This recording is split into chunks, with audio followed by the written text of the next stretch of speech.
Yeah. Hello, everybody. Welcome to another episode of Face the Truth. There's a new Seiler in town. We didn't do the podcast last week because we had a little baby girl, Stella Ray. She is amazing and awesome and super beautiful. Everyone's fine. Baby's fine. Mama is a champion. She's amazing. She did an amazing job. Still trying to get used to having a 2-year-old and now a little baby.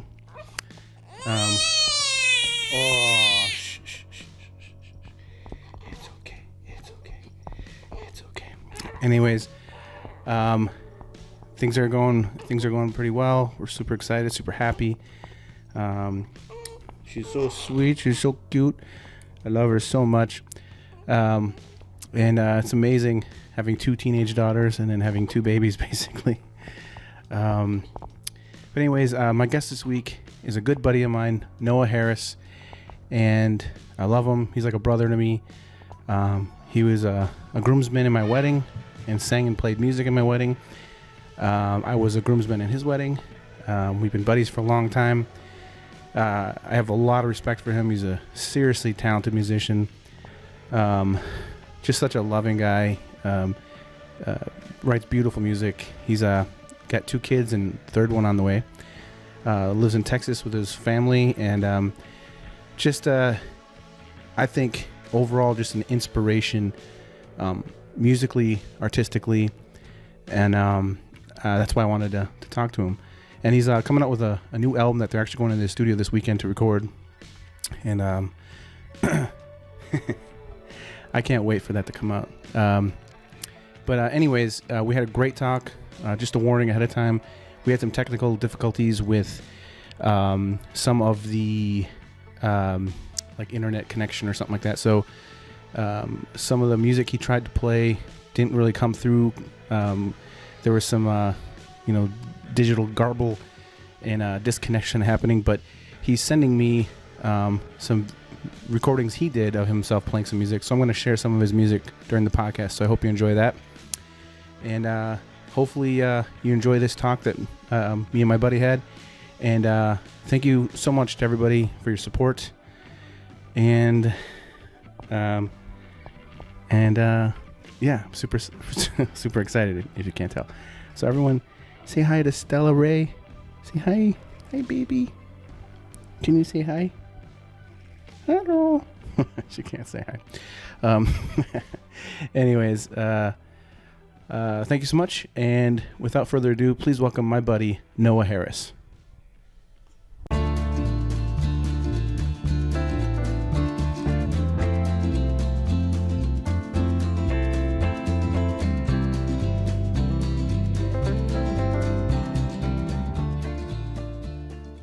Way too long. And my little Peter Patter of a heart was so excited a few months ago because we were going to drive down to Texas and hang out with you guys, hang out with y'all. Yeah. And then all this Corona shit happened. So anyways, I miss you, man. And it's so good to finally see you and talk, man. It's been a weird time. So it's good to see a face. Yeah, I wish we could have done this in person, of course, but Yeah, that was the plan. Yeah. So how you guys been doing with all this stuff going on? We've been holding down pretty good here at the house. We had a pretty busy, winter. I guess you call it winter. It wasn't cold, but playing shows and working and all that. And then yeah, man, we had so many things like right on the horizon that got canceled. One of them was y'all's trip, and then it was just like nothing happened for a minute. Everything, we really took it pretty serious. And then within like 2 weeks, we found out that we were pregnant again, also. So there's congrats, man. That's been kind of a, that was a piece of good news that came out of the really uncertain time, there's something pretty certain about a baby coming, you know. Yeah. That's coming, you know. So you know what that's going to be like, you know what I mean? Like the world, you don't know what that's going to be like, but you definitely know what having a baby coming through. Yeah. You know, there's some predictability in that, you know. So anyways, that was exciting news. So I mean, we've been hanging on. I teach, you know, at elementary school, to keep the bills going, you know. And I did that through the spring from home, and that was quite a learning curve. But other than that, we've been here, you know, holding it down pretty good. So you were doing like the online teaching, that sort of thing? Yeah, we're doing online teaching, right? So yeah, just learning a whole new way of going about it, you know. And I probably failed miserably at it, but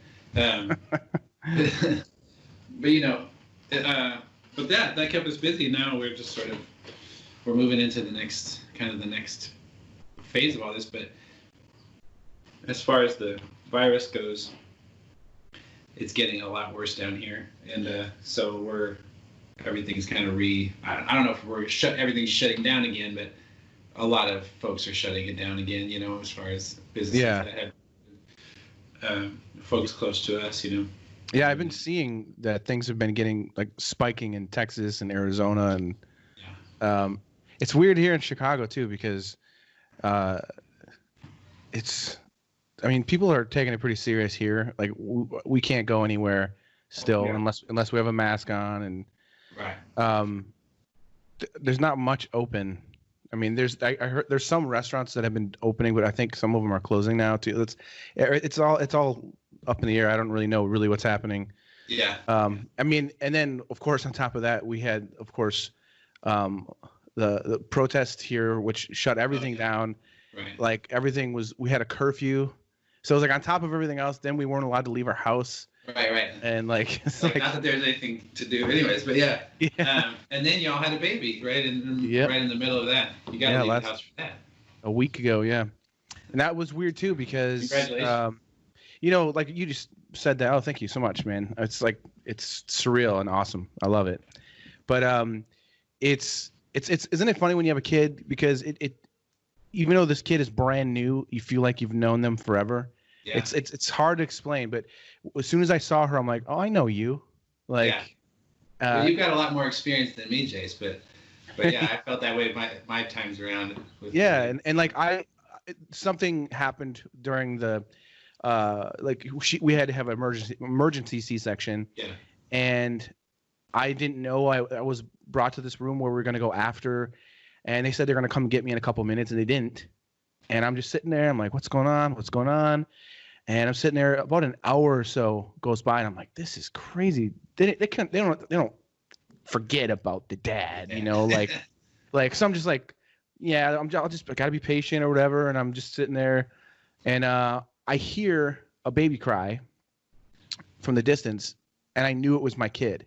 Yeah. Because I could I don't know how else to explain it, but you know your kid's sound, like it sounded like Sienna. Yeah. And I was like, that sounds like my kid.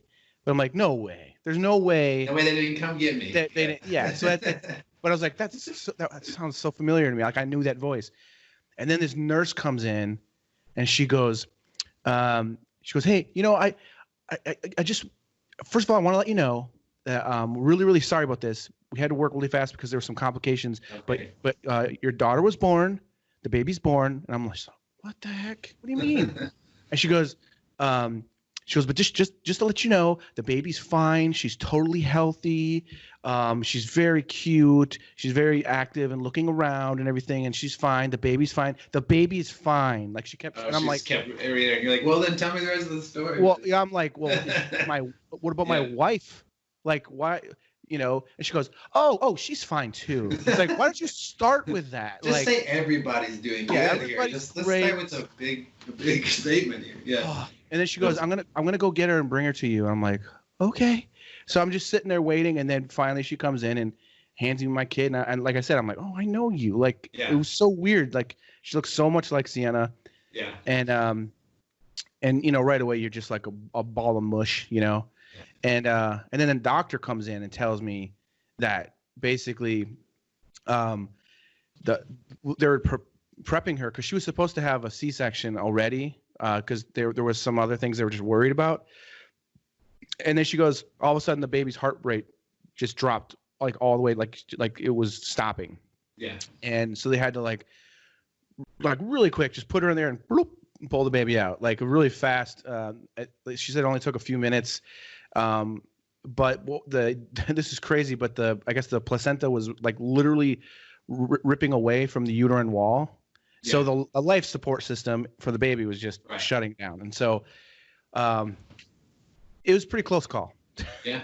It was a pretty close call. And so that was, and I was like, she's like, I'm so sorry that we couldn't get you. And I'm like, hey, no, it's. Yeah, you guys were doing the work. You did a pretty good job. You made sure that nobody died. So I'm very happy about that. But yeah, it was awesome, man. It's really cool. But like, it's weird during this time because for one thing, like you guys just found out you're pregnant, or not you, that would be weird. But your beautiful wife is pregnant. But like everything that's going on right now, I found it just extra stressful Sure. My wife is pregnant. There's a worldwide pandemic. Right. Like one of the first things I did when in Chicago when all this stuff started going down, it was like people were maybe overreacting a little bit too much. I'm sure it was everywhere like this, but I felt even more anxiety because I know how crazy people in Chicago can be. Like just people's reactions to things, yeah. Just like, we've got a lot of criminals, we've got a lot of like things like that. So I'm like, okay, this could get crazy. People get desperate. So One of the first things I did is went and bought a metal baseball bat. And Jackie thought I was crazy, but I'm like, I don't have a gun or anything like that, but at least I got a metal baseball bat. Something that you can. Yeah. If someone tries to like break into my house and take my toilet paper, I can smack them with a baseball bat, So, but anyway, so it's a little intense at first, and then everything's empty in the stores, and so it definitely made me feel anxiety at first, and with the pregnancy and everything, and then I don't know if I sent you or shared you the pictures, but Jacqueline spilled bacon grease all over her one hand, and it just it looked like Freddy Krueger, like it was. Yeah, it was bad, and luckily she had to get like these giant like blisters cut off, and it was rough. But it actually healed very well, and you can hardly tell now. But all of that stuff was happening at once, and it's just like I wasn't sleep. Right. I couldn't sleep, and for I'm doing way better now. But I was. Yeah, man. When you're getting that level of anxiety, things start to happen, right? You start to unravel. That piles on like that. It was a little crazy. Maybe Maddie did tell me. My wife did tell me about Jackie's hand. I didn't see the pictures though. I got a weak stomach though. I don't. It was so bad. Sorry, Jax. I sent pictures to a friend of mine who's a special effects artist in New York. He works like on a lot of movies and stuff. Yeah. And I was like, "You want some cool reference material?" And he was like, "Whoa, this is amazing!" He was all excited about it. Like, this is so cool. And then I was like, "That's my wife." He didn't freak out until I said, "Oh, but it's my wife's fingers." Right, and this is real life, by the way. Yeah. I'll never be able to eat butterscotch candies again. Let me tell you that. Oh my God. So how's it been with the kiddos with all this? Oh, it's been good, man. It's been awesome to be able to be with them all this time, all these months. It's been great. And they're young enough. My kids are 4 and 2, so they're young enough to not be too hard to convince that staying home's all right. We're engaged, so it's been fun. We're out in Texas, so we can escape to some pretty socially isolated pieces of the river or whatever. So we do that sort of thing as often as we that's can. awesome. You know what I mean? But yeah, they're normal. Like, and she probably wouldn't like my gal Billy. She probably doesn't even remember much anymore about what our life was normally like, which was like parks, kids, all that kind of stuff. I mean, for a while, for a month or so, she was asking about it, and we had to explain, what was going on and why we couldn't go. But then eventually she just stopped asking, or she would be like, Oh, that playground's closed because of the masks, you know. Oh yeah. And but now she's kind of gotten over it, and we've found a few things, you know, we can do with them, and we've been doing those. But otherwise, pretty much staying in the house, which has been, you know, in a way, kind of nice and centering, you know.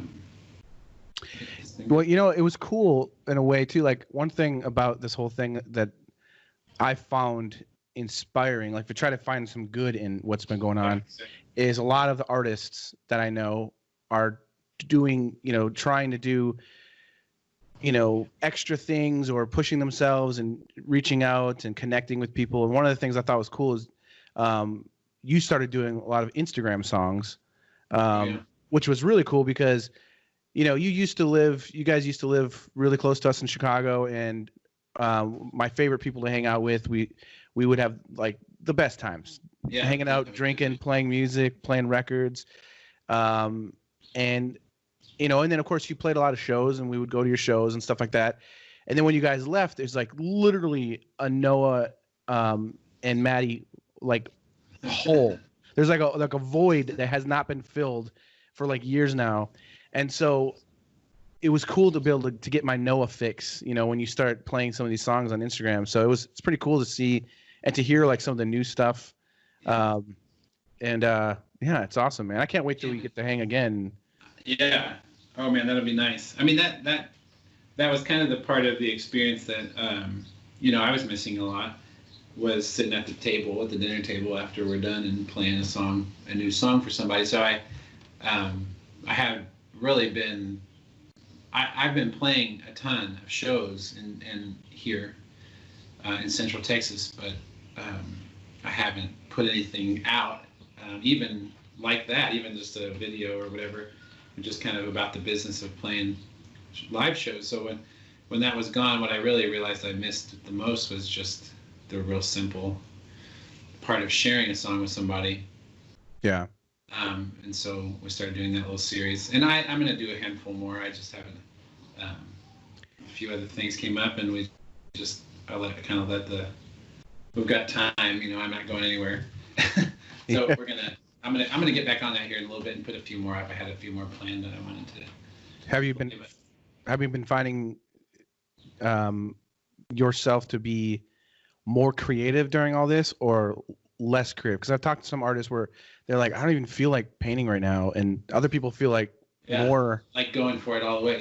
Yeah. I mean, yeah, I have felt having the time at home makes for songwriting space. You know, if I don't have much of that, then it's hard to pick up the guitar enough times for a new idea to come. You know, so that's helped. You know, so being around the house more has definitely brought a few songs to fruition, you know. But, you know, like,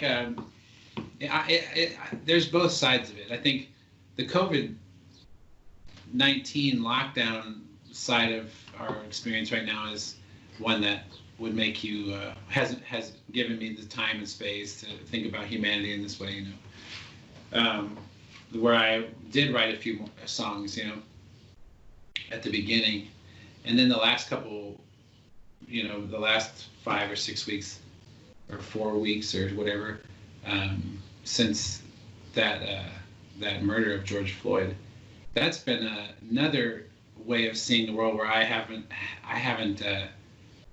been able to process it all the way. For sure, not to the point of making art again. It's not like I'm a political folk singer necessarily, and that I would write a song about that necessarily. Although, you know, never rule anything out, you know, but if a song comes, you know. But as far as like having something clear to say and feeling centered and like settled in my mind, you know, you have to be kind of in that space to start to look, you know, down at your life and write about it. And in the last month or so, it's been, you know, a lot of kind of mental scrambling to try to figure out how to process all that, you know. And so that sends me to the guitar a lot, you know. That I think, you know, there's two sides to the songwriting, at least in my experience of it. And one of them is like the creating of the music, which is something that can happen at in any headspace. Like I can take that that's like a cathartic experience, you know. It's like sitting down with the guitar and farting around. You know, whether my head is clear or not, that does not need to be the case. But to actually finish the song, I really do kind of have to be sort of in a good place, you know, where my head is, not that I've sorted everything in the world out, but that my head isn't so clouded by things that I can't make a statement. That makes sense. So I've had kind of both experiences, you know. I felt both creative and stifled, you know. But that's the right way, I think, when you're talking about trying to be back in the world,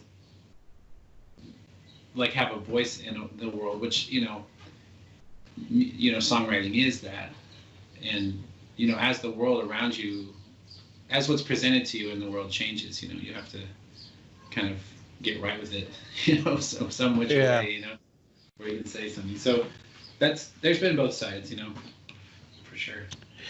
Yeah, it's been this. I mean, I saw this meme.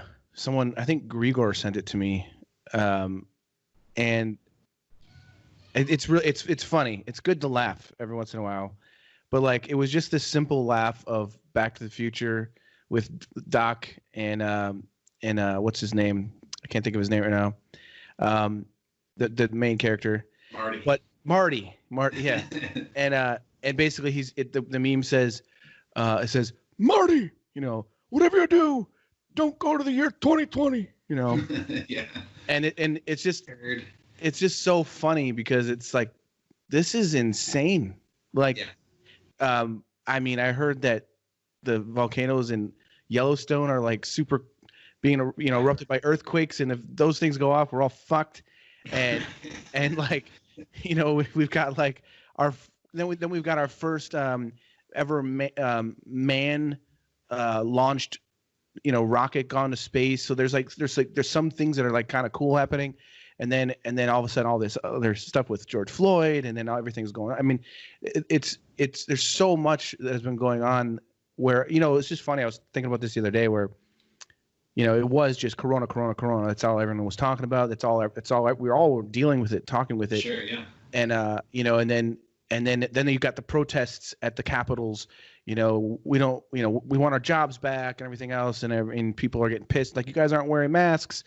You're gonna, you know, whatever. And then all of a sudden the Floyd thing happens, and this poor man was murdered. And then all of a sudden now we've got, you know, we're dealing with that. No one's talking about Corona anymore. It's just now it's like breaking down these barriers, which is good.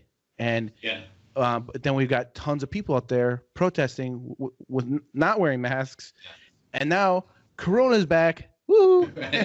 Like, guess what? I know, it's like I didn't go anywhere. Yeah, Still not here. A very forgiving climate, man. Not at all. Yeah, and it's. I mean, some of this work is like, you know, it's like work that you know, has to be done and is not, you know, can't stop for anything, you know. But you know, justice is you know, that thing, but yeah, it's just an unforgiving time, right? And people are, you know, I imagine that to some degree people's kind of, you know, the fact that people are home and way more engaged maybe with issues, because they have time maybe, or whatever, they maybe have space to do it, they're engaged in social media more or watching the news more. People have had time to sort of process I think it's what's that, going on a lot more, you know, and yeah, cabin fever. Yeah, it's a little bit like you know, people are just like cooped up and right. And but and also, even in a simple good way, like I'm seeing all these people saying like what books they're reading. I mean, I can't think of the last time like that people were talking about books, you know. But that's happening because people have time to talk about books, and it's nice to see people saying like, oh, I'm on a deep kind of, I'm trying to explore these issues of race in America, or whatever the thing is. It's nice to see people taking their time to do that sort of thing. But you know, without the time, you know, without this weird moment that we're in, people don't have that time. You know, you go to your 9 to 5, maybe you come home to your kids, or you do your thing, man, and like, you know, you just you really sort of are force yourself to put blinders up to the bigger issues sometimes, and I'm guilty of this for sure, because you really don't have time to process, you know, and this is a unique moment maybe where everybody is sort of being, not everybody, because there's definitely healthcare workers and folks out there that are not getting this time to decompress and think through, but there's a larger population of people that are able to do that that normally wouldn't, so uniquely maybe that's a factor. But yeah, it's strange because it's cutting both ways, every which way you go, you know. I started trying to teach myself Spanish. It's one extra thing I've been doing during this. It's going okay. The cool thing about it is that like, it was funny, one of my daughters was playing with this app and she was learning Spanish, and I was like, oh, I want to do that. So I just started doing it, and so I'm like on like 68 days or something like that. Nice. And I just do it like 10, 15 minutes a day, and it's actually pretty cool because I'm getting to the point now where I still can't understand it very well. So I can understand a little bit, but I can read it, which I think is pretty awesome. Yeah. So I've been going to stores in my neighborhood, because I have a lot of like Mexican stores around here, and I'll see like the signs. I'm like, oh, I totally know what that says. No, is that it? Yeah. That's the first thing. So, so I'm getting excited about that. It's kind of cool.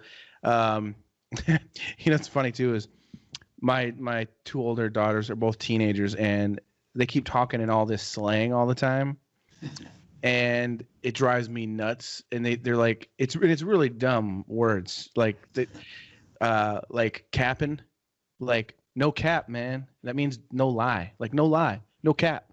And I'm like, that's just say no lie, you know. Well, and so I've been. Tell you why? Can you tell me where that came from? No, they don't. No. But they've been teaching me all these things, and now I'm using the slang back on them, and they're like, "Oh, that's so cringe, Dad." You know, it's not cool when you do it, Dad. So then now I'm like making up slang and like, you know, maybe like that's where it comes from. Is some dad making up slang. Like one I came up with yesterday was, so like if you want to say something is like really cool and it's for everybody, it's like something everyone can really get into, you say that's straight gay, man, you know. And so like and Isabel's like, no, Dad. I'm like, what? Like the show, that show we're watching, America's Got Talent, and this guy did some performance. I was like, that's straight up straight gay, man. She's just like, Dad, stop. That's so. She says that's so. What's the word that she's been saying? That's so choke or no. What? I don't know. There's like, she's got so many of these different slang words now that I'm getting them all confused. But, anyways, they and then they've been doing this thing where they talk. They call it. They say they're talking in cursive. It's like this really annoying way that they're talking, where they'll say, "Oh no," and like they just talk, they sound just like so dumb. I don't know how else to explain it. And I'm like, why do you guys call it cursive, talking cursive? And it's like, because it sounds like how cursive looks. I'm like, no, cursive is elegant, okay? It's an elegant art form, and what you guys are doing is shitting all over everything. With what it's like, just wait till you have teens, man. I will wait. I'm not looking forward to it really at all. But I think about that a lot. Yeah. Having teenagers is a whole other ball. Dude, Isabel's almost 17. That's crazy, man. It's really crazy. You're getting really old, dude. I know. I am, dude. It's one of these things.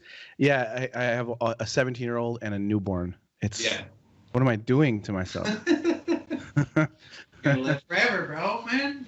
You're gonna live forever. Oh man, I love it though. Like I'm looking, if anyone is out there that has any connections. I do have 4 daughters, and I'm looking for advertisements and support for this podcast, and I would really like some support from like Tampax or something like that, like some kind of tampon company. Sponsorship? Yeah, some kind of sponsorship.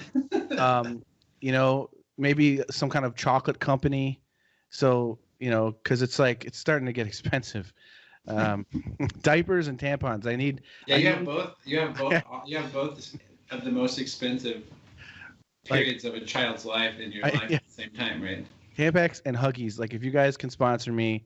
Yeah, man. I was like, I went to the store the other day to get diapers, and I was like, how long have I been doing this?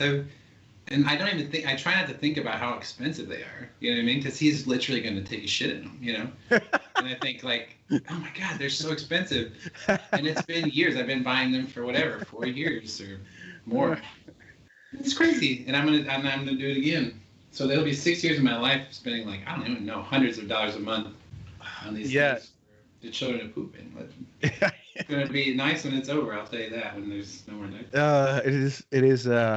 It's pretty crazy. But then Billy will be at an age where she'll be like, it'll be like whatever the next thing. She'll be wanting bikes and. Yeah, dude, it's it's one of those things where, I've got friends too that are like, you must be out of your mind, having like all, but it's like, I mean, it's great joy, man. I had 2 kids before I met Jacqueline, and then I had a vasectomy. And then I fell in love with someone, and she wanted kids, so I got a reversal. It worked, and it was great that it worked. But when you go through that, you don't just use it once. You got to get your money's worth. Yeah. So, Sure. you gotta get as much out of it as possible. I didn't go through the reversal just to have one kid. So I gotta. But I think this is it. Got your gang pretty well staffed here. Yeah, I think we're pretty stocked up here. But hey, do you wanna play some tunes? Yeah. I thought it would be cool to share with some people some of your get fiddle playing and that sort of thing. So we're gonna on Sunday. The band and I are gonna go into the studio here. Here in San Antonio, that's where I'm at, by the way. Just up the street from me at Blue Cat Studios, and we're gonna start making a record. Hopefully, that record will get made in the next week or two, and we'll have it out in a couple months. But this will be the title track of the record, called "Delusions of Grandeur." Nothing better. Let me give it a shot.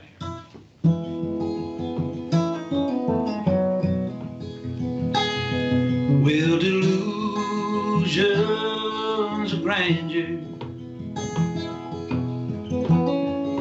that took my early, left me with nothing but a line of friendships that disappeared. I was always fighting over nothing, trying to live out a dream. Had me on top of the world, man, and just a fool like you ain't never seen. Well, that's all over now, baby, I'm done trying.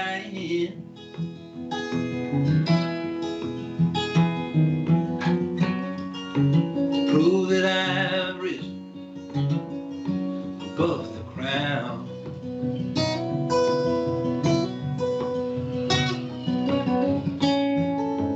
Well, I'm just sorry that it's taking such a long time.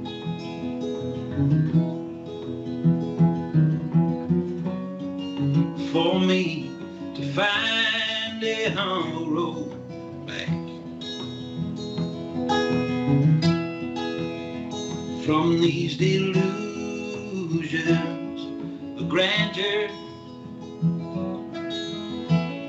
that control my mind with fears. Whiskey drunk, chasing another, betraying that first love so deep. I was always fighting over nothing, Well, that was pride and idiocy. Lost looking for something with a life had long since placed with me. Well, that's all over now. Baby, I'm done trying.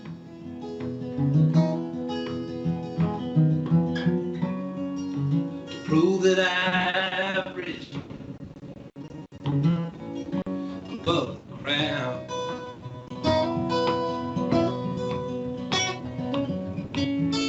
Well, I'm just sorry that it's taken such a long time.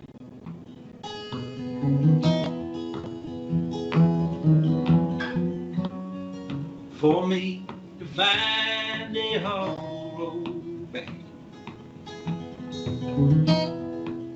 from these delusions of grandeur. Yeah, something like that. That's awesome. There's one. That's awesome, man. Thanks. That'll be on my record. Yeah, that's a great song, man. Thank you, buddy. Yeah, I'm glad you like it. Yeah, it's a great song. Yes, sir. Yes, sir. That's awesome. That was a good song, man. Like it's so cool. Just knowing you for as long as I've known you now, and like your music, how much it's progressed, changed.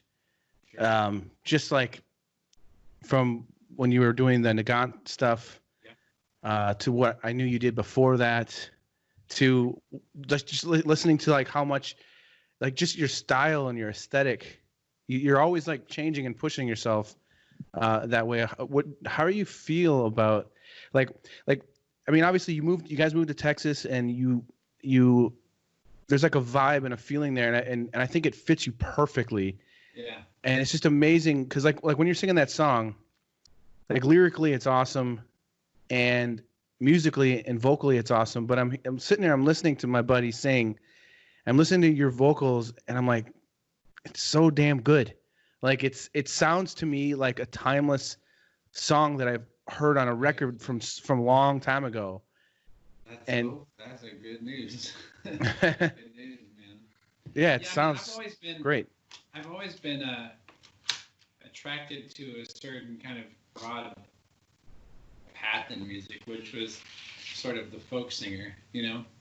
But what that looks like has changed over time, obviously, for me, and developed. And as I've gotten older, I've gotten more comfortable in my skin, you know, and identity and all that sort of thing. And so the music has sort of, I don't know, at this point, you know, I'm not pushing quite as hard and letting things be what they're going to be. I mean, there was definitely a period of time where I was really trying to make something, you know, like we're trying to push some boundary or something.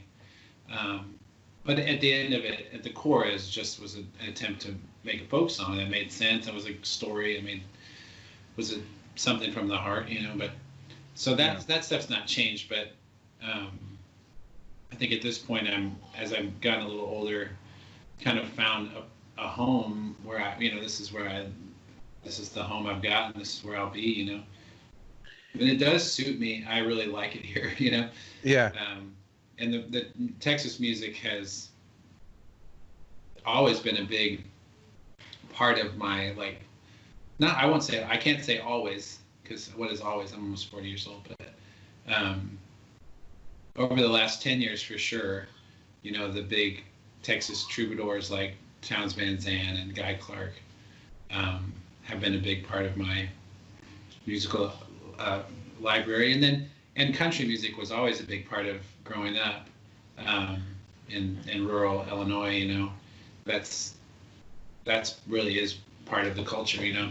So whenever I grew and tried to, you know, be cool and figure out a way to rock or be out avant-garde or whatever, there's definitely a period of my life where that was what I wanted to do, you know, create something.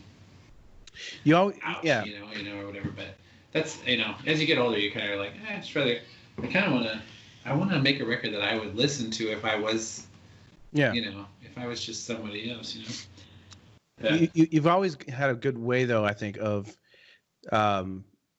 singing lyrically and vocally in an emotional way that I think people can relate to. You know, like I love, like, you've got a lot of, like, your lyrics are very, like, raw and honest, I think. And like one of the songs, I love the one song that you wrote about your dad. Every time I've heard that song,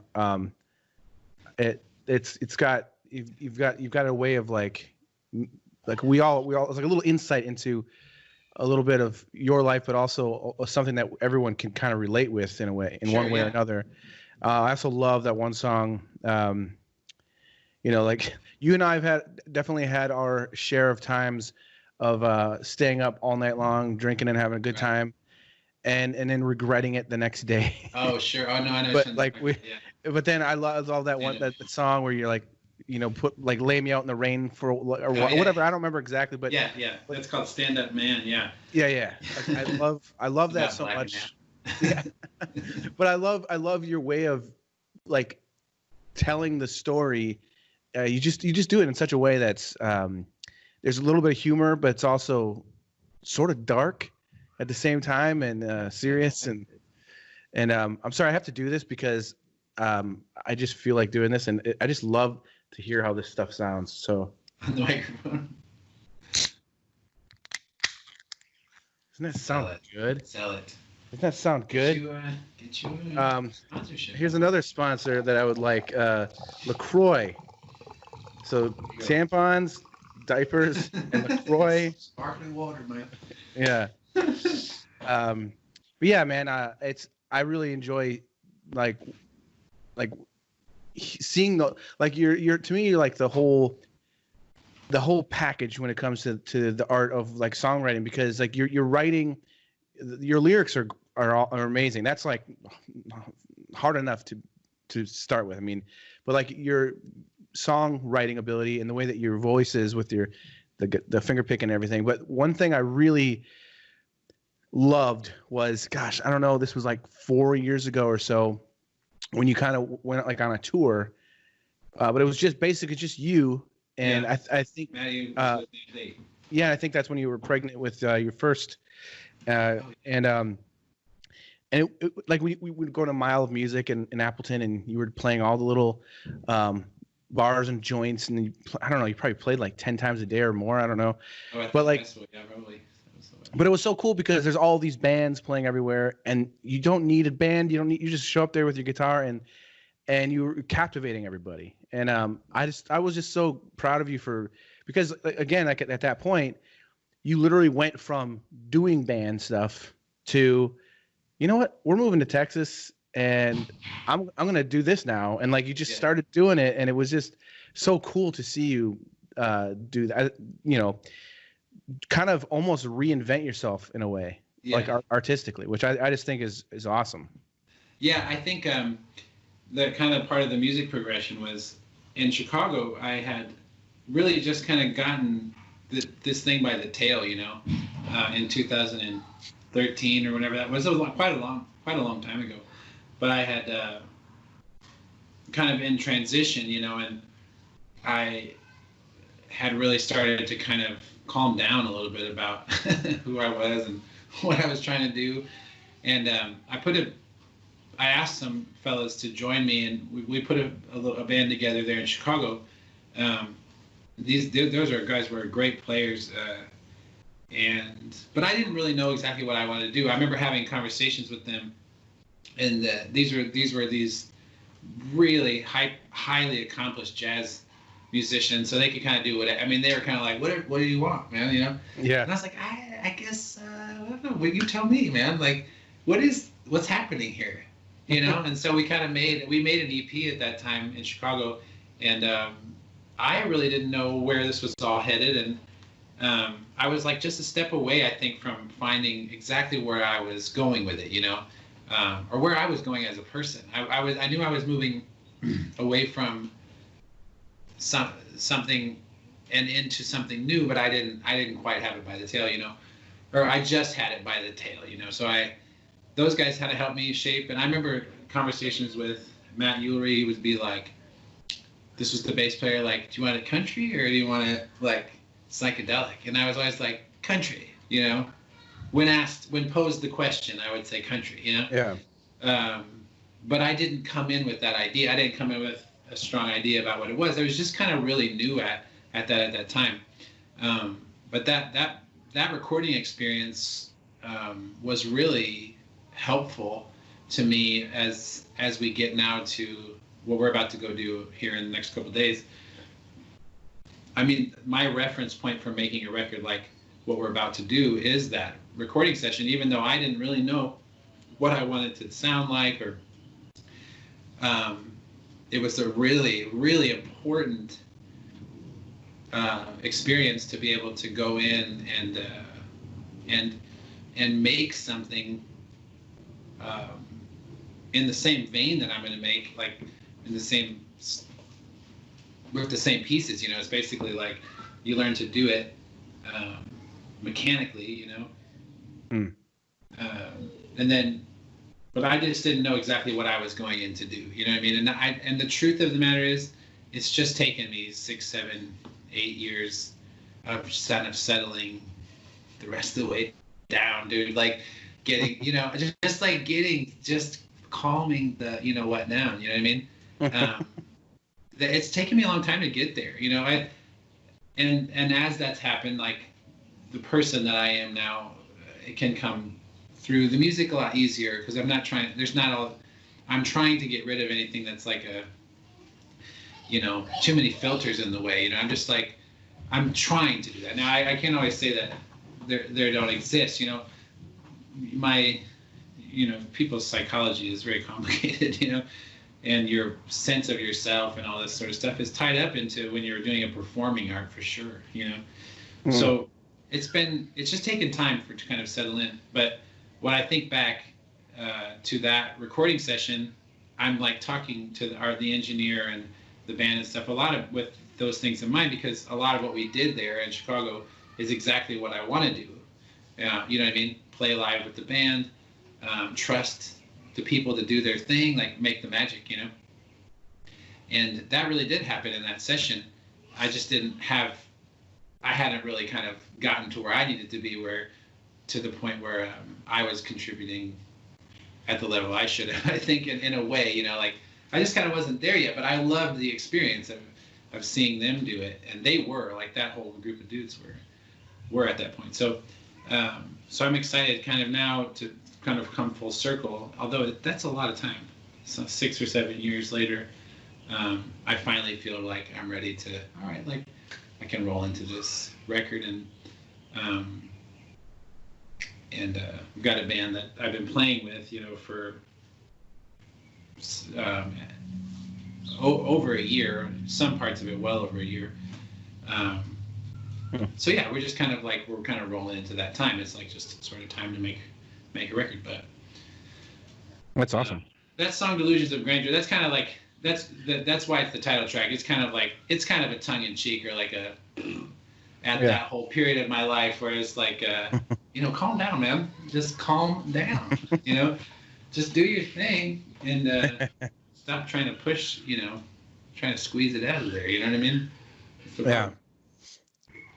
I mean, not necessarily at that time, but all the, like, there's just a lot of youthful, like, Well, I mean, art, I think in general, art and, being creative and creating art, music, comedy, like, it's like all these, like, sometimes it happens organically, sometimes something just comes, and sometimes you just have to struggle and struggle and struggle through something. Right. And sometimes, like, I don't know, like, I'm sure you can relate with this. Like you'll come up with something, there's something there, but it's not working, and then but there's something there, so you just keep filling it. You put it away, come back to it, like I'm sure you've heard, or I've told you, but I've started doing some stand-up stuff. Yeah.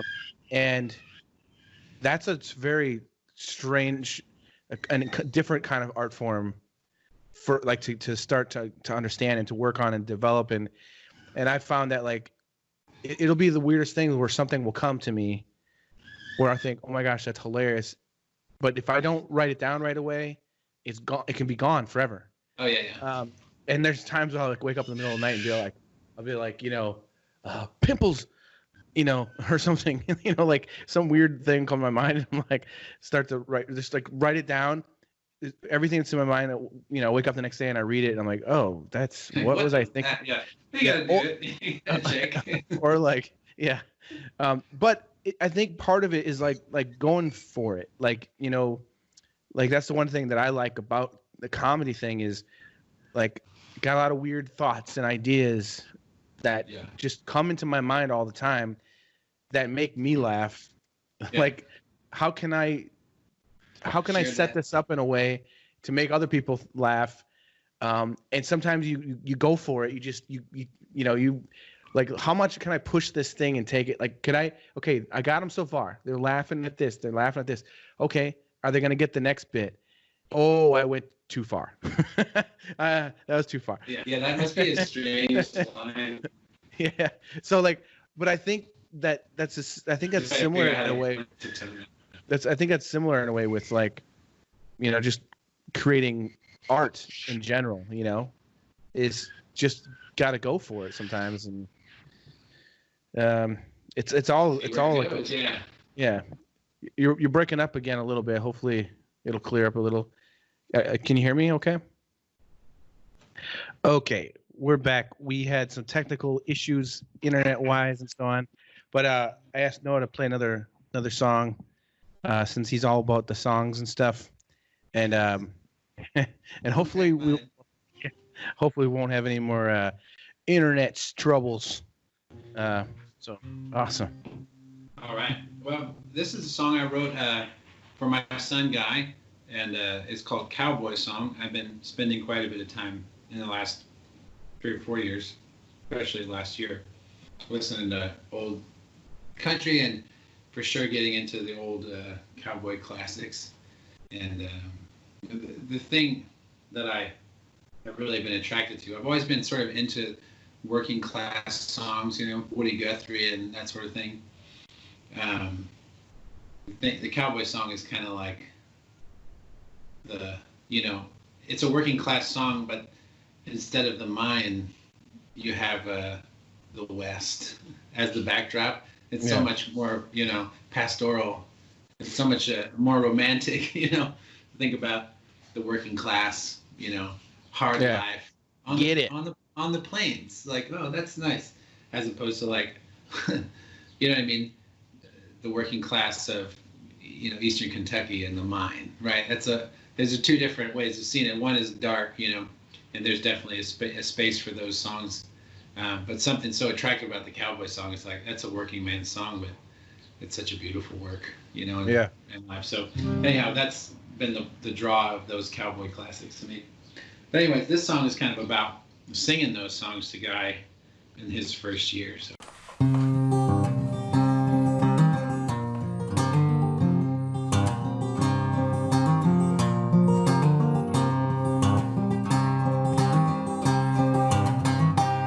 Well, it's the park that waits and wonders when your time will come to ride.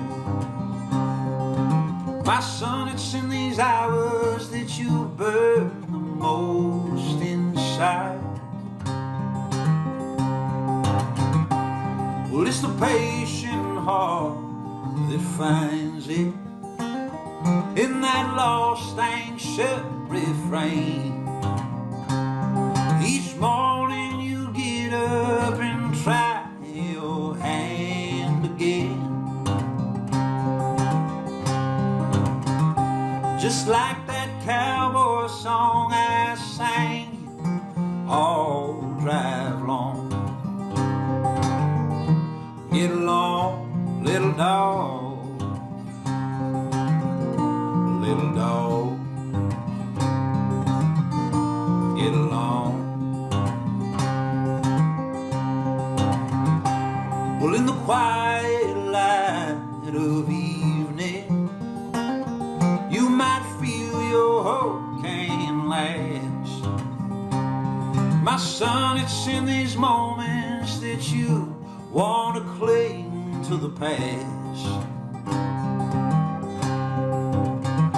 You keep your head above that water and your eyes fixed straight ahead. See the trails pushing forward, ain't no beds left for you to hedge. Just like that cowboy song I sang all drive long.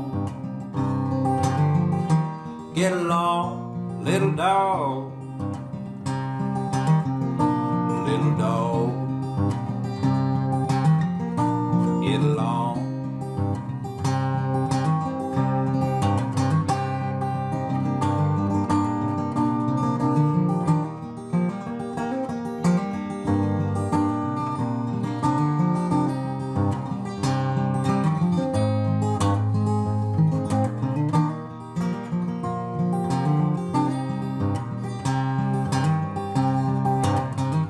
Remember that cowboy song I sang you all drive long. Get along, little dog, little dog. Get along.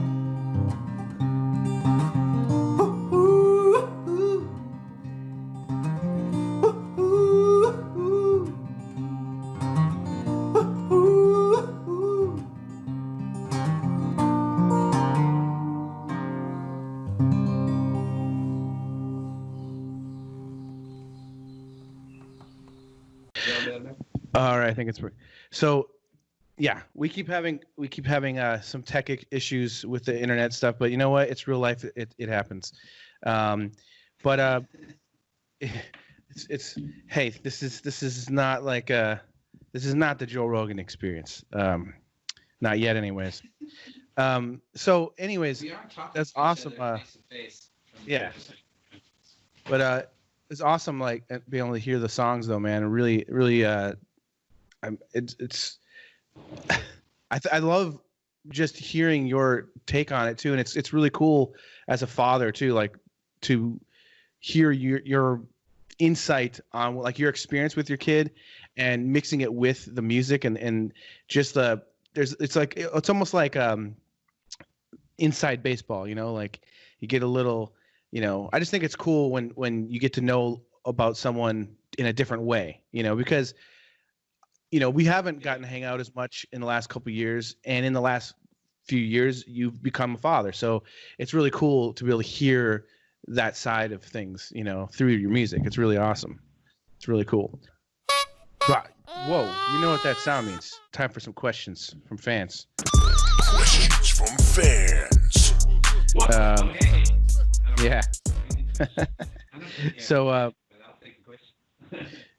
So I have a question here from here. Let's do the first one. So this is from Juan Gastelum, and he has a little music for you first, I think. Let's see if I can get this to work. I have some questions for you. What does it require to be a cowboy like you? Should I quit the blues? Should I move to Wisconsin? Oh, please just tell me what I should do. So that was the first part. He said something about moving to Wisconsin. All right. And I realized didn't catch the Wisconsin part. yeah. And then this, I think, is his question. He has a question for you too. That was awesome, by the way. I would like this. Hello, Noah. Hey, Do you want to cover my song? Perhaps you can be super famous with it. You can adjust 50% of the lyrics. Well, now, seriously. That was just something to make you smile. Okay. I want to congratulate you on your beautiful family and your beautiful voice and songwriting is super, super, super beautiful. I did enjoy a lot hearing your songs in your Instagram, and I have a question because I heard like like 4 songs, but I really liked the one that you composed to your wife, the one that you asked her to marry, and also the one that you sing to your son, that the one you say that you need to work. And please tell me, why do you say in that song that he was born in the plains of the north? And well, perhaps he was born there, but why you live in Texas? And why, if you were in Texas, why you came to Wisconsin? That seems my only question for you. And basically, congratulations, your music is super beautiful. I really enjoyed it, and I hope you the best of the futures. Thank you for your beautiful example, and also I admire a lot that you seem to be a caring father. Okay, bye-bye. Cool, man.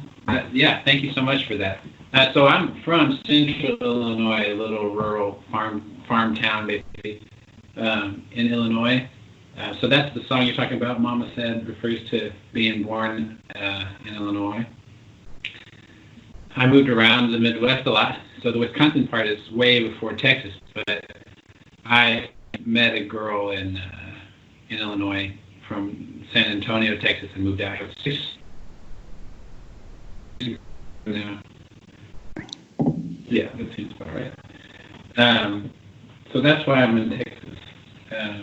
But it's great out here, and I don't see myself coming back, But I do, we will, the Wisconsin connection is some friends I made when we were living in the Midwest that have been friends forever. We'll be, so we'll probably be coming back through there any chance we can get. But, with all these kids coming out, it's hard to get out of Texas.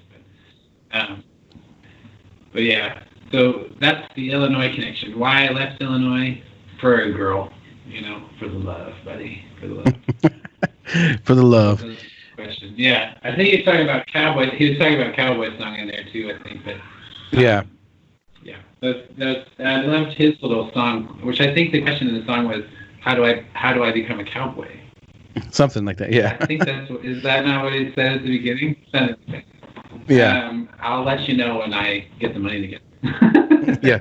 I think basically to become a cowboy at this point, you have to have a lot of money, or know somebody that's letting you ranch, that's ranching. It'll let you go out there and mess it up a little bit. Nobody has offered me the option of cowboy yet, so I'll let you know, though. And I've got another question from you. Thanks, Juan. I've got another question for you from a familiar person that you will recognize. Noah, you're gonna recognize this name. This is by a question from Jason Leslie. Oh, hey. Hey, Noah. Jason Leslie here. Great to hear that you're on Say the Truth podcast with Jason Seiler. I was going through my vinyl collection last week, and I found the Writer's Six. I was wondering what's been going on in your life over the last 8 years or so, and how that's influenced your present-day music. Thanks for what you do, brother. Keep up the awesome work. Looking forward to hearing you. Cool, man. Yeah, Jason Leslie, man. Good to hear from you, buddy. Yeah, wow. So many things. But the simple things are the true things. Maddie got me out here to Texas. I feel really at home out here. I know you have, Jason. You have some people out. Didn't you have some business connections out here? I think you've spent some time out here in Texas and know how attractive that can be. But yeah, finding a place to live that felt really homey for us. Of course, we got married, and then there's the babies. You know, form the work a lot, and surviving, try to survive and be a dad and provide a little bit. You know, more than my normal get drunk and play for $20. You know, I mean, at some point, the idea of a career in music had to really shift to be like, what can I, do as we move through life, without projecting too much about what comes next. It has to be like, this week I want to make a record because I need to make the record. Let's do it in a smart way. And I don't really, I don't even think about what comes after that really, because even if there was a small pocket of success, that would be a huge headache to deal with. I'd have to figure everything out, like how to do what I'm doing as a dad and a provider and et cetera. Provider. I mean, my wife is also working, so I'd have to juggle. You know what I'm saying? So yeah. For a long time, it was always like make the thing and push it out and like project. You're like going to get there to wherever there is. Career, I guess, and making music, I guess, was always the goal. At this point, I've sort of dropped that idea. I just want to continue to be able to make music and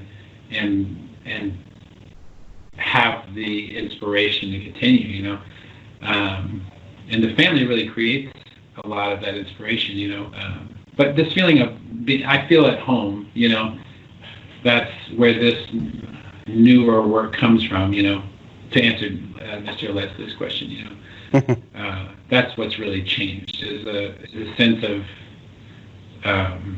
kind of being happy where I am, not straining kind of towards the future, but the present is much more present, if you will, in this work, so yeah, but it's good to hear from Jason Lindsay, man. Yeah. I think people just miss you, So we got to get back that way. We just keep having babies every summer. We're like, we're gonna go out. Yeah. We're gonna go back when Guy's 2 or whatever. And then like, oh well, we're pregnant again. Yeah, let's keep. Your wife's turning into a Pez dispenser. She's like popping those babies out. Yeah. Well, I think this will probably be this may be the last one, but we'll see. You never know. Yeah. I know. I don't know. Yeah. Like I said before, I had a vasectomy, and then I ended up getting a reversal, and now we're like thinking, are we done? I'm like, do I have to get the snip again? Like, is that what am I? Like, I mean, I'll do it, I guess. Yeah. Wait. I mean, it's like I just don't know. We got some thinking to do about this, some planning. Yeah. You got to install a switch or something. Yeah. Like, a friend of mine was talking with me, and we were joking and saying, there's only so many times you can tie and untie a shoe before you switch to Velcro, like, but so I know I apologize again for people. This is a little bit choppy, but if you care enough about listening and learning from real artists, you can get through this. You can get through it because you're a very special person.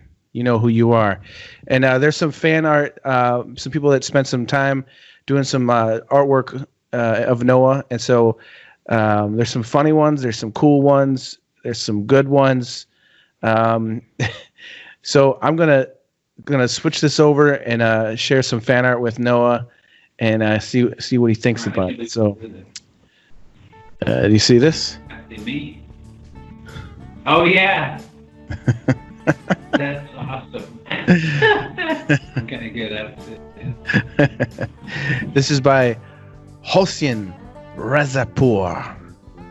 I don't know if I said that right. I like to be dramatic with the names. I like this dude that's on the screen there. I definitely am. Apparently, I'm aging quite a bit here. This that's awesome, man. Where is this artist from? I'm not quite sure. Sure? Some of them let me know, some of them don't, and also I get quite busy and I forget. So, but you know what, you guys, you have no idea. This could be the album cover. I'm just saying. Yeah, there you go. Yeah, I'm about to make a record. This could be. I love it. Here's a cool sketch by Julio. This is Julio Cesar Warrens did this one. It's pretty cool. Dude, I love that.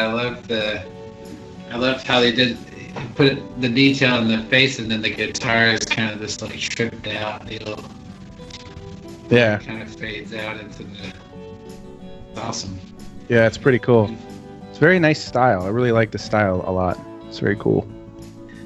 That's great. Oh, I mean, you don't know, I guess, maybe, but that might be somebody working on one of your board things, or is that a graphite sketch, maybe? Oh, no, this is a pencil. This looks like pencil on paper. Yeah. It's cool, man. This is a pretty cool one, too. This is by Waleed Shihab. Whoa. Oh, I see what. Yeah, that's cool. He took that photo with the sun in the background. That's awesome. Wow, that's far out, man. Yeah. I'm taking it in there. Wow. Yeah, that's pretty cool. It's pretty. There's a lot going on there. Man, there is. It's beautiful. Yeah, it's cool. Amazing. I'll send you these too, by the way, so you can show them with your wife and kids and stuff. Yeah, that would be awesome. Yeah, they would love to see it.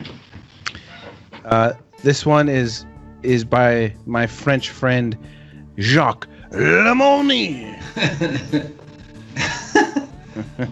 That's awesome. And he says, "Ouch!" I think it's either. I didn't see the tied up fingers there. That's funny. Yeah. I don't know what an F. I don't know how to suss anything. Any fours, dude. But he's either saying "ouch," this. Like, he's saying "ouch"? This fucking fucksusa. That's what I thought. That's how I read it. Is really something to do with, or is he saying "ouch"? This F. Chord. This is a chord. F sharp, sus4, whatever. I don't actually know how to play anything of those. I know if it's a real chord, buddy. I don't know. It might be, but I get it. It's funny. It's awesome. The fingers are all tied up. He's trying to figure out why does this guy look like he's in such pain in the photograph. Yeah. Is it really that hard to play the guitar, dude? Like, no. Looks like you're about to crap. That's pretty funny. He's like, Jacques Lemonier is like, who is this Noah guy? Yeah, and like, look, why is he in so much pain? Right. What's so hard about playing the guitar, man? Jeez Louise. That's a great sense. That's good. I like this one a lot. This is pretty cool. This is by Pierre Prigent, maybe? Far out, man. Yeah, isn't that cool? Getting in there. That's really cool. Yeah. That's awesome, man. Huh. Yeah. This would be a cool show poster. You know what I mean? Oh yeah, man. That's really. I wonder what. So what's this person's name again? Pierre Prigent. I believe he's French. That's amazing. Yeah, I think he's French. Pierre. Oh, man. This. Yeah, it's pretty awesome. It's amazing. Here's another one by Mark Davey. That's awesome. Wow. Yeah, I like the style of how he did the guitar in the bottom half and stuff. It's far out, man. Yeah. I don't know enough about art to say the words, but style-wise, but I love it. Yeah, it's pretty cool. Interesting take on the whole deal. This one's pretty cool. This is by Dominic Zeilinger. Nice. I like it's Everyone's got this. Everyone's got my weird side mouth sing thing pretty locked into the joints. Yeah. I guess that's the thing I do. I don't know. I don't watch myself. It's funny. That's what I was gonna say is like you've got like this. They got that nice. That I mean, this is great because it's very nice, like kind of simple style, but he captured a lot of the character. You know? Yeah, for sure. It's pretty cool. Gracious, man. This one's great. Oh my God. It says Wisconsin on the guitar. This is by Juan Gastelum. He's Wisconsin. the one that had. Oh yeah. I like that. I would like to say that I'm wearing Nike cowboy boots. Yeah. I just noticed that too. So this is the guy that this is the gentleman that called in his song. Yeah, is this the same guy? Okay, it's far out. That's amazing. I mean, I want to say that that's me in 5 to 10 years, but it probably is me right now. I mean the Nike cowboy boots. I need to get those. I don't have those yet, but oh man, awesome. I love this. So he's got like the bald eagle flying and whatnot. Yeah. I love it. It's pretty cool. I'm picturing the cowboy boots to be like white leather with like a red Nike. Yeah, I think that would have to be the way to do it. Yeah, and go like like the rest of this outfit that I'm wearing here is a pretty pretty standard dusty Texas outfit here, but then you get these Nike cowboy boots. I love it. It's like I'm like envisioning Forrest Gump's shoes, but as cowboy boots. Yeah, as cowboy boots. Like, yeah. Cuban heels. Yeah. It's too good, man. I love it. And this is the last one. It's by Amir Malkosh. Wow. It's pretty cool. That's beautiful. That's really well done. That's cool. And these are amazing, man. I can't believe people. It's cool for me. I mean, obviously, people are following this podcast and doing this stuff. It's cool for me to see folks responding to what I'm bringing to the table. That's really exciting. Man, cool. Yeah. Send me that. Send me those, man. I gotta share those with my people here. Oh yeah, for sure, man. Can you? I'm on back. You can see me. I am seeing myself. Maybe that's my. Oh, there you are. There I am. So you know. Okay, cool. Yeah, that was awesome. Thanks so much, everybody, for sharing that. That was really cool. Yes. Thank you so much. It's always fun. It's one thing I love doing about this, having people, being able to get other people involved and to be able to react with the people that I have on and everything. But the Nike cowboy boots is a nice touch. That's pretty awesome. That's genius. So you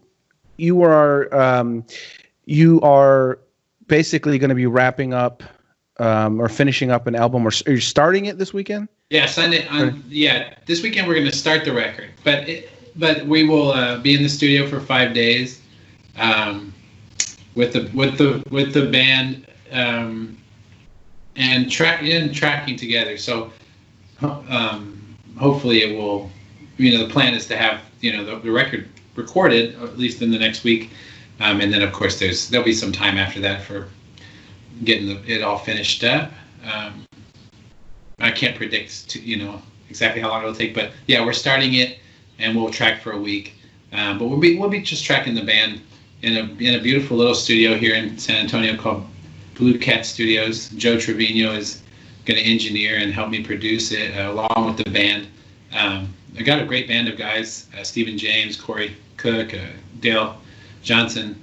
These guys have helped me produce the music up to now. I mean, we've been playing 90-minute to 3-hour shows, for the last year together as this arrangement, And a lot of time spent before that, especially with Dale and Corey, and it's been kind of building up to this point. But now these guys have really helped me kind of hone in on a sound, and we found a great. I mean, I'm so excited about this studio. It's really a mile from my house. They've made great records there. Texas Tornadoes make their records there. have made records there. Augie Meyer, of course, has recorded there. Flaco Jimenez, Santiago Jimenez. But he's made some great records, man. He's over in this little studio just up the street from us. So I'm excited about that, and yeah, we're gonna kick it off. We're on the same page. We track the thing together in one room, and try to find that vibe, you know. That's awesome, man. Where it's I can't wait to hear it. Yeah. Yeah. Hopefully, we're probably not gonna sit on it too long. We're just, you know, when we get it done, we'll get it out. You know, I'm not gonna sit with it too much. Yeah. Get it on the old internets. If any vinyl or something comes, it'll come down the road. You know, if anybody's listening to it, then I guess we'll make some. But that's awesome. I can't wait to hear that. But yeah, man, I'm excited. How long of a record is it going to be? How many songs? We're going to do 10 songs. Oh. So yeah, again, we're just trying to. Everything's pretty modest, you know. My goal is to make the best record we can, and then not burn anybody out, and then come back again as soon as we can, pay it off, and make another one. Yeah. I'm kind of in that phase of my life where making records needs to be a part of the process as I move, or I'm gonna get stuck, you know. Mm. So yeah, we're trying to keep it inexpensive, fun, and capture the moment of these songs, and then high five each other and come back and do it again next year or something, you know. So that's part of my goal, is to not to get bogged down in this record, so that we can keep making records, you know. Yeah. Trying to find a that's nice awesome. That's great. And hopefully things start clearing up where you can play out, and that'll be nice. Yeah, I'll we'll help sell me the pay the thing off. Yeah, pay it back if I can actually go and play, you know. Yeah. But it'll be the band has gotten to a place where we're doing, you know, something really that feels really good to me, and it's fun to think I can share that. You know, I can share that with you, Jace. Like otherwise you would have to fly you to Texas, because I can't bring the band to you, man. So that's a fun thing. I'm like kind of getting back to the reason to make a record is the reason that, you know, has been around forever, which is like you want to share this experience of these songs the way that they feel the best to you, you know, with more people than can come to your town or your show. And so that's kind of the way I'm approaching it, you know. I'll be able to send this record to you, and you'll be able to hear it, you know, hear this band and hear the songs the way I liked them the best, you know. And yeah, for sure. That's kind of it, man. It's pretty simple. Yeah. Well, it's like creating a, you know, that's one thing that's fun, I think, about doing an album, because you're trying to put down, you know, the best way that you want to represent this song to everybody, with all the different elements that you can do in a studio, or whether you want it to be as raw and natural sounding. Right. And then comes the fun part of album artwork and little things like that, and then being able to share that with other people. But then there's like the thing too that I think that's interesting is, once you record that song on an album, that song doesn't die. It's not like it's over. And I think like they continue to evolve the more you play them live and change. And so it's kind of fun to be able to have an album, love a certain song or all the songs or whatever, and then you go to see the person, and then they have like a whole brand new way of playing it for you. Yeah, right. It's like, I love that. Yeah. I mean, making a record is like by its, you know, you kind of stop and take a snapshot of a piece of time with a band. I mean, that's the way we're doing it, you know, and it'll be interesting to see how time situations have changed what the record is going to be too, even since we booked the dates. We were playing a lot, you know, when I booked the dates for the recording session, and I thought, well, leading up to this, we're not going to do any pre-production. Obviously, we're just going to play over the summer. We're just going to play like crazy, you know, because we were kind of getting to a point where we're playing, you know, just in our region. I mean, we weren't traveling or anything, just, you know, but 2 or 3 shows a week. Yeah. At times. So, but then it stopped, right? Everything stopped And we haven't played. I haven't played music with anyone other than Dale, my bass player and one of my best friends out here, and he just lives up the road from us. So we've been working on stuff a little bit over the last month, but we haven't gotten together to play as a full band. Well, that is going to change the nature of the record, because now it's going to be this like we're coming in fresh. It'll be like getting that's back. Interesting. It won't be the same record it would have been had circumstances played out, which is cool, man. I think that's exciting. So yeah, we're just taking a snapshot, of where we're at with it right now. Yeah. Doing the best we can, and hopefully people enjoy it, and that's all you can do, Keep writing. Yeah, that's awesome. I can't wait for you to, to get out there again and start actually being able to play. I mean, it's really weird. I was thinking about how strange this whole thing, how strange it is for performers of any kind too, like going out there again after all of this. Yeah, because it takes something to actually get up in front of people to perform, and you kind of get used to it, and you get comfortable. And then all of a sudden, like just before all this happened, I was doing stand-up a couple times a week, and just doing open mics and trying to get out there and work on material, and just try things out, and things start working, and like, okay, this I'm starting to get like a new 5 minutes that I really like, and go trying it out this place, try that place, and okay, this is great. Rewrite things. I go back the next night. I can't wait till next Monday. Whatever. Like, I'm gonna keep doing this, and I'm getting a groove. I'm feeling good. Yeah. Getting on stage. I'm starting to really feel the crowd. Like say something, kind of pause for that awkward silence, get a laugh, say the next punchline, and like I was like getting the groove, and then all of a sudden this stops, and I've just started doing it. Like I was only doing it for like 6 months maybe, and now I with all this going on, like I want to do it again. I don't know how it's going to be harder, because now I have a newborn baby. It's going to be harder to like sneak out to be able to do it, because it's usually late at night in some bar, like, hey honey, see you later with the kids. I'm going to go tell some jokes at a bar. Right. That's famous. Yeah.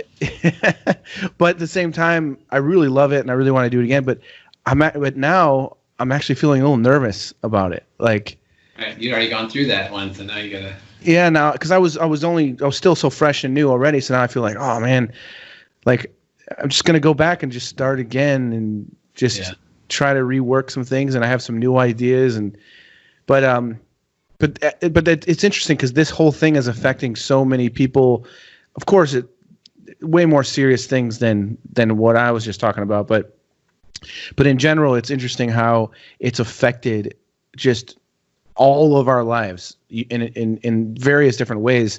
And it's weird. It's an interesting time where there's something that, in some ways it is divisive, but it also brings us all together on a common, we're going to be those old people, like, remember the coronavirus? Yeah. That son of a bitch that was the president. Remember? Yeah, it's like, it'll be definitely a piece of history that will. We're literally going to be that. We're going to be those, like, I was a kid. Yeah, I remember. I didn't know if there was ever going to be toilet paper again. Grandpa, is it true you went and bought a baseball bat? Hell yeah, it's true. I bought a baseball bat. I would like to be there when you're telling your grandchildren. Yeah. Why'd you buy that? Did you mean to harm people? Oh, yes, I did. The funniest part about that was I had just went grocery shopping, and I went to 2 different stores because everything was empty everywhere. So I went to 2 different stores to try to get the things and I was like starting to feel nervous because I'm like, oh my gosh, there's not. I was even just like, okay, let's just try to get beans and canned things. All gone. Right. Yeah. Like everything was gone. I'm like, man, this is crazy. So I was like, just getting whatever I could, random things and stuff. Cause I was like, I don't know what if there's not going to be food for a few weeks? Like what's going on? And then I started thinking about I think I need to get a baseball bat. So I went to your mind at the store.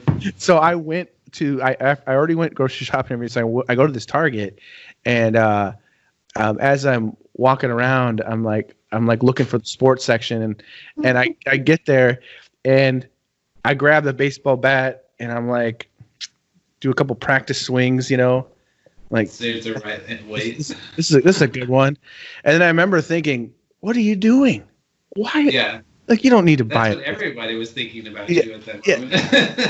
and then I put it down, and then I had like this voice in my head that was like, but Jace, what if you don't buy this and something crazy happens and you could have used it, and I'm like, oh, fuck, you're right, Jason. And so I'm having this conversation with myself. So I grab the bat, I put it over my shoulder, and I just walking through the store. I get in line. I have nothing else, no groceries, just a baseball bat.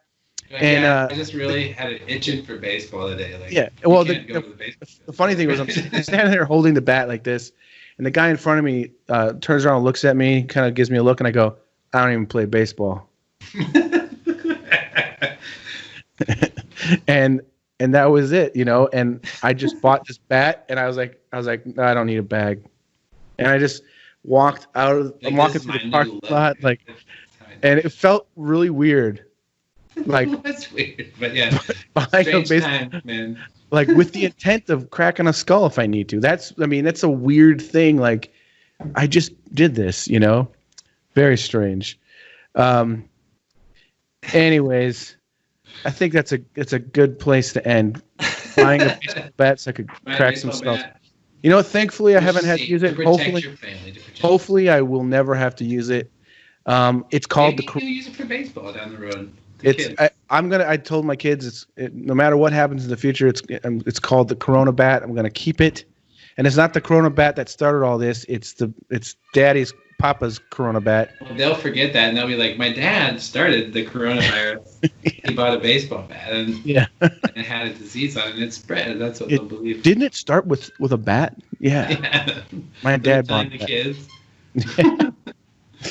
So, anyways, thanks so much, man, for doing this. Man, thank you. Like, so much fun to catch up and talk with you, and sorry we had some technical stuff, but it went all right. And it's so good to hear your songs, and I can't wait to hear this album, man. I can't wait to hear it. And when you do it, I'll promote the hell out of it here and everything else too. So I appreciate that, brother. Yeah, let's do this again when the record's out. And just, talk through it. Yeah, that's a really good idea. We should definitely do that. So where can people find you real quick? Your Instagrams and all that. Oh yeah. So my handle for Instagram is Noah Harris Songs. Okay. And that's the same for anything I'm on. I think I'm on whatever I'm on. Facebook. I'm on Facebook. I don't. Yeah, whatever. Whatever you like to use. If you put Noah Harris Songs in there, you'll find some things. Awesome. But yeah, man. Yeah, cool. y'all. Thank you so much. I'm glad. I really appreciate the folks that took the time to do paintings and drawings. That's cool, man. That means a lot to me. But thanks for having me on, Jace. Yeah, no problem. And I think what I'd like to do is end with one more song, and that'll be a wrap. So until next time, catch you all on the Flippity Flop, and we'll see y'all soon. All right.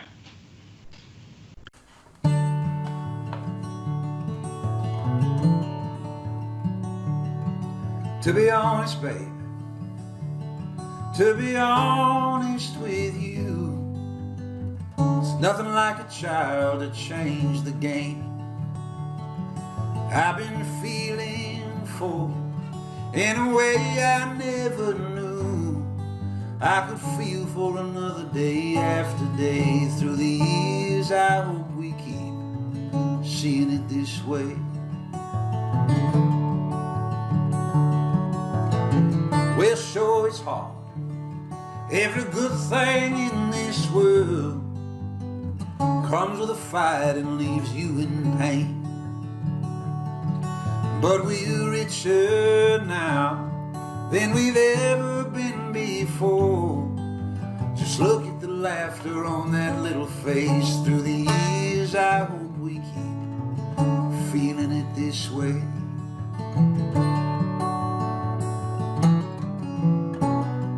Well, it's a new life pulled from two troubled minds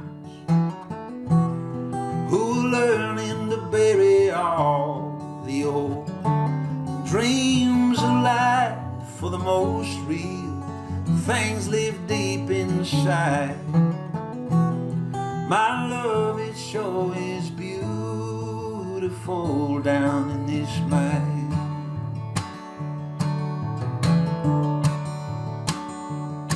Well, to be honest, babe, to be honest with you, well, I'm certain now that we can rise above all the petty strife and the world going wrong, if we can hold on to love and through the years keep helping each other up.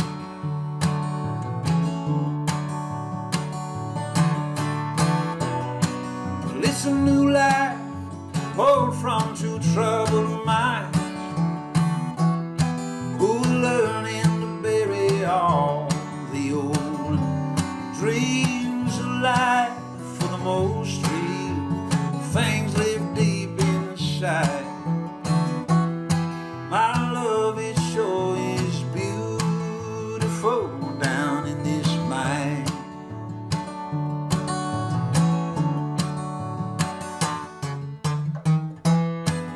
Well, it's plain to me, life really begins the day you can leave behind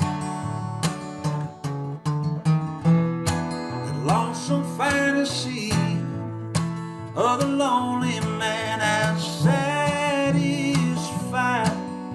his easy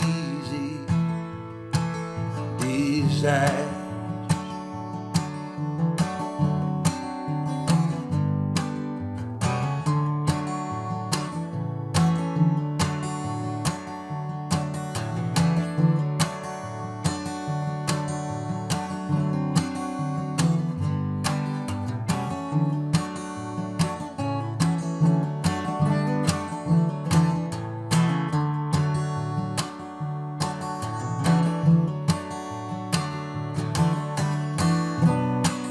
It's a new life pulled from two troubled minds who are learning to bury all the old dreams of life. For the most real things live deep inside. My love, it sure is beautiful down in this mind.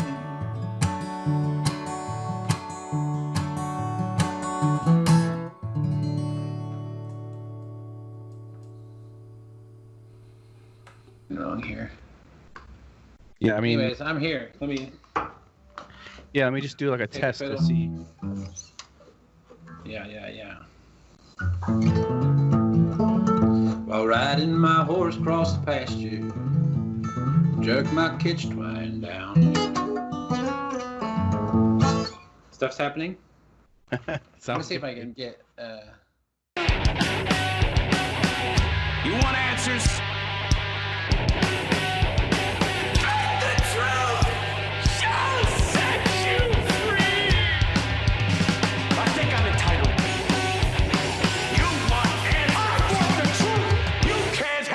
Truth.